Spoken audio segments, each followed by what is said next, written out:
3 ವರ್ಷಗಳ ಸಿದ್ದರಾಮಯ್ಯ ನಂತರ ಡಿ.ಕೆ. ಶಿವಕುಮಾರ್ ಅವರು ಬಹುದಿನಗಳಿಂದ ನಾನು ಸಿಎಂ ಆಗ್ಬೇಕಂತ ಅವ್ರದ್ದು ಕನಸಿತ್ತು. ಇವತ್ತು ಅದನ್ನ ಹೈಕಮಾಂಡ್ ಪೂರೈಸಿದೆ. ಸೊ ಇವತ್ತಿಂದ ಅವರ 2 ವರ್ಷ ಅವರ ಕಾಲ ಪ್ರಾರಂಭ ಆಗುತ್ತದೆ.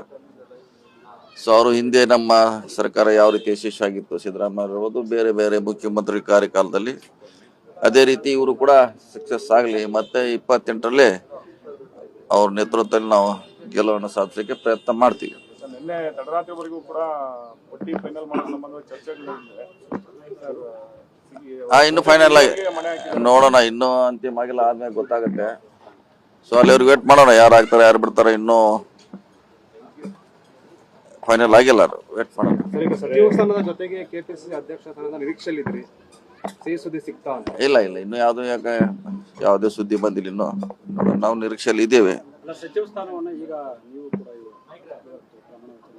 ಇನ್ನು ಬಂದಿಲ್ಲ, ಅಧಿಕೃತವಾಗಿ ಬಂದಿಲ್ಲ. ಬಂದ ಮೇಗಲ್ಲ, ಬರದೆ ಎಲ್ಲಿ ಬರ್ಬೇಕು, ಅಧಿಕೃತವಾಗಿ ಯಾರಿಗೂ ಇನ್ನೂ ಮೆಸೇಜ್ ಬಂದಿಲ್ಲ. ತಾವು ಹಿರಿಯ ನಾಯಕರು ನೋಡೋಣ, ಗೊತ್ತಿಲ್ಲ ಯಾವ ಪಕ್ಷ ಯಾವ ರೀತಿ ತೀರ್ಮಾನ ತೊಗೊಳ್ತೈತೆ. ಸೊ ಇನ್ನು ಅಂತಿಮವಾಗಿಲ್ಲ, ಆದ್ಮೇಲೆ ನೋಡೋಣ, ಅವ್ರು ಏನ್ ಹೇಳ್ತಾರೆ ಅದನ್ನ ಪಾಲಿಸೋದಷ್ಟೇ.